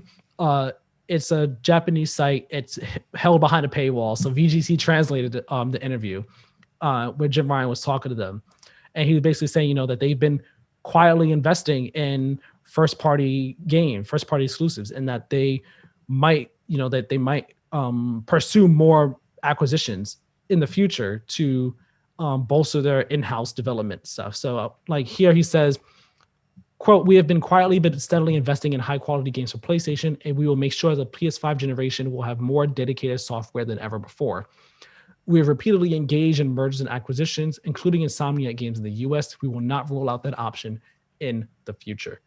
So I think this right here is just like one of their quiet investments in first party games. So, we heard, again, more recently, we heard all these people, kind of saying the sky was falling and everything. And part of it is because Sony is just a silent company. Sony typically does not say too much until they have something to say. And they're not one to respond to their competitor putting out constant great news with their own great news just to do so. So like they're like, we'll stay quiet until it's time for us to say something, until we have something to say. So I'm not surprised. Like this merger here, this partnership came out of nowhere. And I'm sure that there's like at least another 5 or 10 quiet investments that we're not going to hear about until they're ready to announce them. Yeah, I mean, look, your point is exactly what I was going to say. Sony are a company that don't say anything until they have something to say. Mm-hmm. That's like, so yes, Microsoft might be coming out and being like, oh, we did this and we have this and you're going to love this, blah, blah, blah. When Sony say stuff, there's usually a lot of weight behind it. There's usually, they consistently put out good games. So whenever Sony announce something, you can probably assume that it's going to be good. Yeah. When Microsoft announce something, you can probably assume it's going to be okay. So yeah, you can expect it to be okay, but you hope for it to be great. No, let me rephrase that. You can expect it to be at the bare minimum good. Yeah. Like, or I don't want to, maybe not bare minimum. Depending on the game, really, and where it's coming, who it's coming from, you can expect it to be in the good region, but you hope for them all to be great. Like that's what I'm saying. Like, if it's the Coalition or 343, okay. Coalition, actually, you might expect it to be great with how they've been doing Gears 5 and stuff. But like 343, you'll be like, maybe it'll be good. We hope it's great. Forza and their teams, you're like, all right, these games will be great for sure. Yeah. Rare, it's like, where are we gonna fall in the grand scheme of things with Rare? And did you say Rare are we gonna fall? I said Rare, where are we going to fall? Oh, okay. In the grand scheme of things. Okay. I think it depends on the developer. But like you said, with Sony, all the developers, you're like, all right, this game's gonna be great.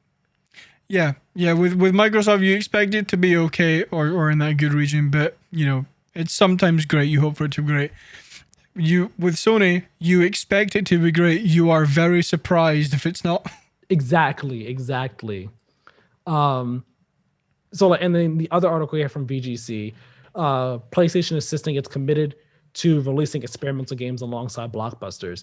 It was from an interview that Herman Hulst, again, head of PlayStation Worldwide Studios, he was talking with GamesIndustry.biz, and he had said here, quote, "I think that the games that we make are as distinct and diverse as they can be. From Sackboy to Astrobot to Dreams, these kinds of games you're referring to, like The Last of Us Part 2 and Ghost of Tsushima. And you can bet we will carry on making these games because they are the heart and soul of what we do here at PlayStation Studios. But at the same time, we are just as committed to making these quality experiences as we are to experimentation and to coming up with fresh ideas." And then about their new multiplayer game. He's saying, I'm very interested in creating a diverse slate of titles. Actually, the shape or form that they come in are less interesting to me than the fact that they are differentiated, diverse, and distinctive, end quote. So again, I think that this new game coming from them in Firewalk, I keep saying it's a sign that I don't want to say there was much ado about nothing with the whole hullabaloo surrounding the Bloomberg article that came out. Yeah. But I understand the caution. PlayStation is still going to be putting out unexpected things. And I think that this game here, this partnership is kind of a sign that we can still expect new things from them, not just, your guaranteed hits. We can expect things that will be different from what we've gotten from them before and might not be a guaranteed hit. Yeah, I mean, I've kind of said all I have to say about this, but like you said, I agree with you. I don't think Sony needs a multiplayer game. They are doing perfectly fine without one, as previously discussed. If something comes up from Sony and it's not excellent, I'm very surprised. But it's going to be nice to have in their library. It's going to be nice for people on PlayStation to be able to play with other people on PlayStation. It's a win-win, really. Depending on if this game is excellent or not, which I expect it to be, then it could be really, really good. I hope so. I'm looking forward to finding out more about it. I wonder when we'll see stuff about it. Because they said that they've been in development on the game for a bit. They've been doing some play tests internally. So it kind of gives me the feeling that there is a solid base there and that we could probably be seeing this game sometime soon. Yeah, if I had to ballpark it, I'd say probably sometime within the next year and a half. That sounds about right. Because don't quote me on this. I think that, let's see, Firewalk Studios has been around since 2018. And I don't know if it was in the IGN interview or if it was in the PlayStation blog post where it said that they've kind of been working together.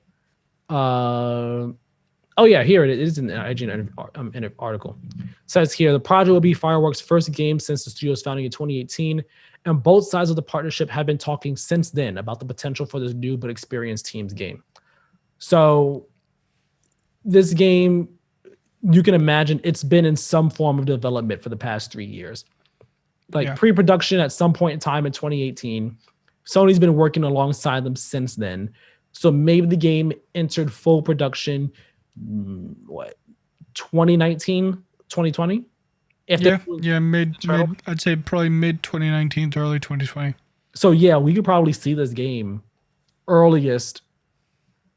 I don't want to say June. That might be a bit too ambitious, depending on when this game started development. Yeah. It's possible, maybe, but end of this year. So by the end of this year, I could see us seeing something from this game. Game Awards would be a very good place to show off this game. It would be, unless they want to show off God of War. Maybe. Unless God of War gets its own thing. But I could see them saying, hey, Phil, here's God of War. War isn't out this year, which I doubt it will be. Yeah, we're going to have to wait and see. Classic line from us here. Classic line. Okay, we are going to move on to what we have been playing. I'm going to start since I only have one thing and I'm going to talk about it very briefly. Yes. Been playing quite a bit of Sea of Thieves this week. Season 2 dropped, I think, last Saturday. Last Friday, maybe. I can't remember the exact day, but Season 2 dropped. I don't buy the Battle Pass or anything for it. I just get my renown up. I think about level 55, 56 or something like that. More excitingly, I hit Pirate Legend as of last Saturday. Yay, there you go. So it only took me 4 years playing the game on and off. So congratulations. Yeah. Thank you. I'm quite proud. I now have access to the Pirate Legend hideout. So I'm very happy. Congratulations, you earned it. Yeah. It's been difficult. I really don't like playing Sea Thieves by myself. It's definitely a game. Excuse me. It's definitely a game that I would I will play by myself occasionally, but I very rarely play it by myself. I always play it with people. Yeah. And not everyone is always free to play video games, so I don't really play the game a whole lot. But this is easily my favorite multiplayer game that Xbox has put out since Halo Reach in 2011. Wow. So, yeah, I mean, honestly, I think it might be it's definitely up there in my favorite multiplayer games. But it's really, really good. If you have Game Pass and you haven't played Sea of Thieves, you're doing Game Pass wrong. If you have an Xbox and you haven't played Sea of Thieves, you're doing Xbox wrong. You need to at least try this game once. Spend $1, get Game Pass, try Sea Thieves. You'll have fun. And then you'll be in the Game Pass ecosystem, and Microsoft will have gotten their hooks into you. They got Keiran's the secret Microsoft shell, the secret Game Pass shell. Oh, I can't give that. Don't tell anyone. No, Tyler, the NDA. I didn't know there was an NDA, so I'm sorry. I didn't break anything. If anything, you broke something by telling me that. I was making a joke. Tyler, what have you been playing this week? I played a couple things, 2 new things, more so just repeats of what I have been playing. So Final Fantasy X, we are right there at the end of the game. Yeah, right there at the end. If we play this week, I will finish it this week. It depends on how much time it takes to do certain things, because it's really not much. There's really not much left to do. There's 3 boss fights. We're literally at end game. So right there, it's 3 boss fights, getting to the boss fights. And then there's doing some prep for the end of the game. The prep is what might take time. But we're there. It could be done this week. Thumper, I finished Thumper. Thumper it's such a good game. Oh my gosh. I actually did not think I was going to have as much fun with it as I did. But as I said before, that game gets tough as the game goes on. But when you are in the zone, everything just feels so right. And I posted a clip on Twitter of me going through 2 levels. That game is so much fun. And I'm not spoiling anything. But the end of the game, when you get to the final boss, you do the final boss, and then the game doesn't end there. It gives you 2 more levels right after that. And they're both really cool, where one of them ends in a way where things get super fast and you have to keep up with it. And then the final one, how much do I want to say? I'm just going to say it. If you don't want to know, just ignore the next 30 seconds of what I have to say. But the final level of Thumper, it does this thing where it flips the whole game on its head. And because up to this point, you've been playing on beat, on rhythm with the songs. But the final level, it does a thing where a song will go and it'll just kind of DJs it to you. So it'll be going at one pace, it changes the speed of the tempo of the song as you're going along. So you'll be going normal speed, then it slows down, then it speeds up real fast, then it slows down again, then it's normal speed, then it goes fast and slow. And I was like, what? This is crazy. And keeping up with it was tough. Took me a few tries to get through it, but I did. And I finished the game. I was like, yo, that was awesome. That was super cool. So yeah, finished Thumper. And I'm pretty sure that was about 30 seconds right there. Fantastic. Finished Thumper. Played a tiny bit of Fortnite. I legitimately almost spent money on 4 emotes. Almost did. I did not. The only reason I didn't is because that night I was playing and then I stopped playing and I was like, all right, it was 21 hours left on the clock to buy them. I was going to buy them yesterday. The only reason I did it is because I did not get on the game in time to get the notes. Yeah. So I would have gotten them because I wanted to see my Aloy dance around to some of those dances, but I didn't do it. But Fortnite, yeah, playing that. I'm going to keep playing that some more as well. Enter the Gungeon. I played that a bit yesterday. That was one of the free games for the play at home thing that Sony was doing over there. Yeah. It's a roguelike game.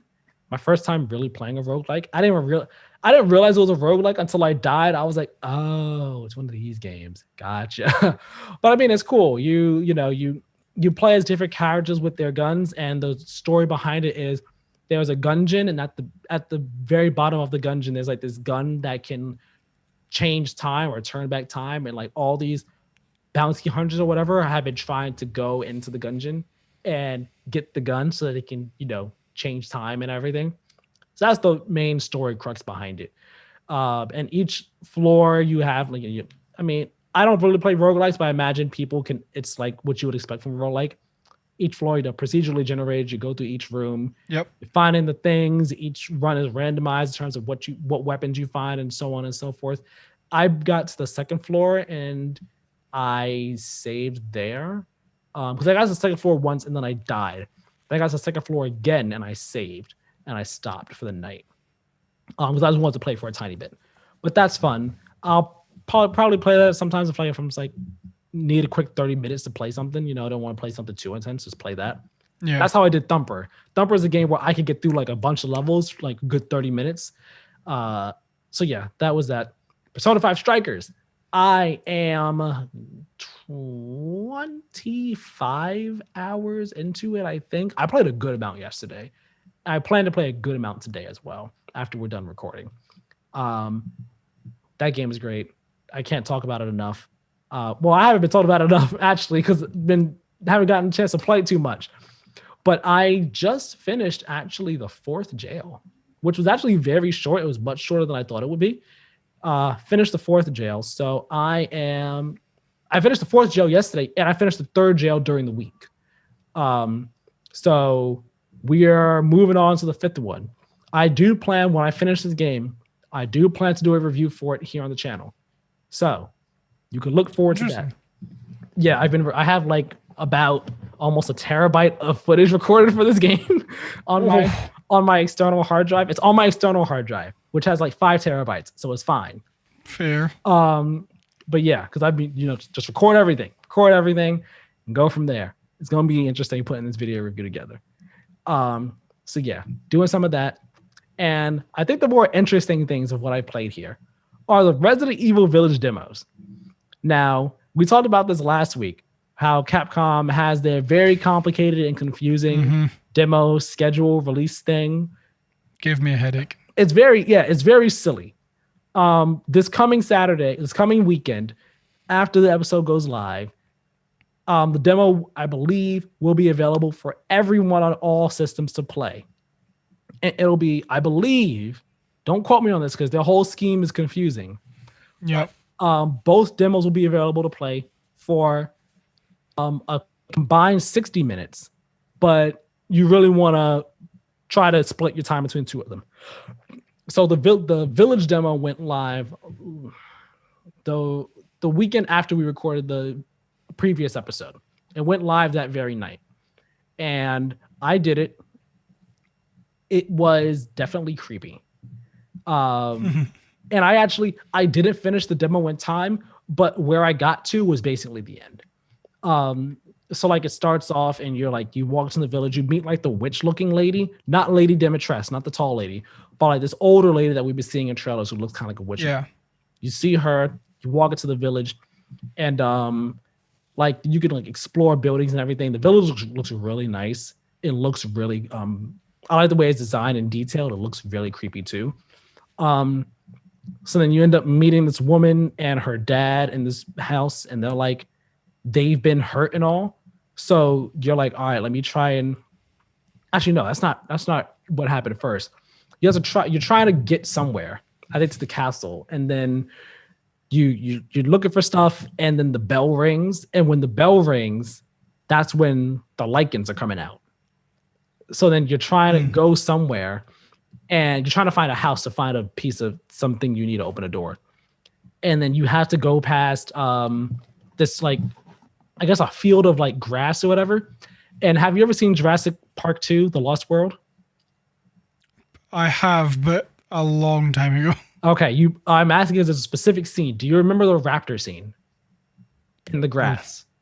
Okay, there's a scene in that movie where basically a bunch of the characters are like running through this field of grass, and it's like body high, That's like a whole person high. Oh yeah, I can picture what you're gonna describe. Yeah. Yeah, so like there's a like the raptors are running in the grass to them, but they can't Yeah. see them. And like the camera at first in that scene, it's like overhead. So you see overhead, but the people don't. That's Yeah. basically what you have to do in this part of Resident Evil. You have to walk through, and there's like a good 3 or so lichens in there, and you're just like, oh, I was terrified. Nope. But here's the thing, because of the time limit, I forced myself through and got through. Definitely got bit by one of them, but I survived. They are definitely scary looking. Don't try and fight them. You won't win. You meet the woman. Things go south from there. Let me just say that much. And then, yeah, the demo ended shortly after that. And then yesterday night, I did the castle demo, which is creepier in terms of aesthetic and mood and tone. And that demo, it's also pretty, I got through that one in 20 minutes. There's not much to that one. So like in that one, you're in the castle, you wake up in the castle and you meet the Duke, the big guy who has a store and everything. You meet him and all. Yeah. And then he tells you, all right, you like go look in this room for your daughter and everything. So it kind of takes you backwards through the path you went on in the Maiden demo that was available earlier in the year. So, but you're also able to like explore other parts of the castle that you couldn't before. So you kind of end up going towards the way that you went, that you came from in the Maiden demo. And then one of the daughters appears and she's like, ooh, I'm about to kill you. I'm about to string you up and hang you. And you could try shooting her. I was like, nah, I'm not even gonna try shooting her. It's pointless. I just ran. I ran, and then you end up basically in the dungeons that you were in the Maiden demo. Except now there are like these creepy enemies that have these hook-bladed weapons, who don't die, who you can't shoot them to death. That's not gonna work. I tried. I ran through like 10 bullets. I was like, nope, this is not working. So then I ran back, and I found out they will die from fire. If you walk into a room, there's a room that's lit with these flames. You walk into the room, they follow you in there. As soon as they get in there, they get lit up in flames. So you just cut them down with your blade, keep on going. I did that to like 2 of them, and I was like, all right, I'm good. Kept hearing a bunch more. I was like, oh, I gotta run. I just gotta run past you. So then I like just ran through the area. And again, this area is creepy. It's dark. And I had the headphones on too. So the 3D audio is making me think I'm just hearing all types of stuff. But I had to power my way through them. And then you get on through them. And then as you get past them all, and then the daughter appears again. And I'm just like, oh my gosh, can you not right now? But you don't get away from her. Like you run to another room, and then she catches you, and then the demo ends. So I feel like the castle demo had less to it, in all honesty, than the village demo did. The village demo, they both do a good job in getting across the tone and the atmosphere of what you'll be feeling in both environments. And the castle is definitely a creepier one. And the one that I was more terrified in, I guess, just because you're walking around and like every time you step, at least with my headphones on, it feels like I'm just hearing someone else walking around somewhere else in the castle. And it feels like there's like someone always watching me. Whereas the village, since it's more open, I didn't feel as terrified. Yeah. But yeah, I get that. But it's still creepy. It's still like, I don't want to go that way because I know what's over there. I don't want to walk through that field of grass because I know there's lichens in it. I hear them growling and walking around and stuff. But yeah, I'm still not sure if I'm going to play this game, but I kind of want to. Yeah, I definitely intend to play this game. I don't know if once the demos are available on all platforms, I don't know if I'm going to play them. I kind of want to go into this game blind because like I say, I've never played Resident Evil before, apart from the 2 reboot. So I kind of want to go into this game blind, which I think is what I'm going to do. That's fair. I will say, honestly, the demos are such small slices of the game that really like, if you play the demos, I wouldn't say you're like being spoiled on anything or like having a whole lot shown to you because of how small a slice of the game they actually are. Yeah. Like the village, you do more in the village demo, I think, than you do in the castle demo. But like they're still, I think it's still worth playing them. So you get an idea of the vibe. And then that can kind of really help you really decide if you want to play the full game or not. That's what I think. Yeah, I might pick them up. I'll see how I feel when they come out. Okay, we're going to breeze past our question of the episode as we've been going for almost 2 hours. So I think we're going to leave that question for another time. It will still be valid at some point. So that's going to conclude this week's episode of the Play to Win podcast. Again, you can find us on Twitter and Instagram at Play to Win Game. Almost said the Games and Gaming handle there, even though it's right in front of me. You know, it's funny. I was thinking Games and Gaming the whole time you were saying like this wrap up stuff. I was thinking it. So yes, you can find us on Twitter and Instagram at Play to Win Game. We post stuff on there, be it to do with the podcast, what we're playing, blah blah blah. You'll find us over there. Also, you can submit a question for a question of the episode on Twitter or Instagram as well. While you're on here on YouTube, make sure you subscribe and hit the notification bell so that you know when new videos go live. You can go and watch Tyler's video that went up on Friday, which I believe is a Battle Pass video. Yeah, I talked about basically my idea for how Battle Passes could be better. It's an idea I've had for a bit, for years actually. And I don't know if I ever talked about it when we were Games and Gaming, but it's what I've wanted to talk about. And yeah, Battle Passes they're great as they are. I think that they can be way better with the one idea I have. What's that idea? I'm not going to tell you right now. Go watch the video to find out. Exactly. Go and watch that video. Tyler, where can people find you? You can find me on Twitter at Tyler Miller 2496. You already know. I tweet about funny stuff. I retweet and like a bunch of funny stuff or stuff that I think is funny at the very least. And I talk about gaming stuff, movie stuff, anime stuff. So give me a follow and chat me over there. Awesome. And you can find me on Twitter, Instagram, YouTube, and Twitch at Badlynet, BADLYNET, all one word. And that's it. Thank you all very much for watching this week's episode of the Play to Win podcast. Remember to subscribe both on YouTube and if you listen to the podcast in audio format. And we will see you next week. Have a good one.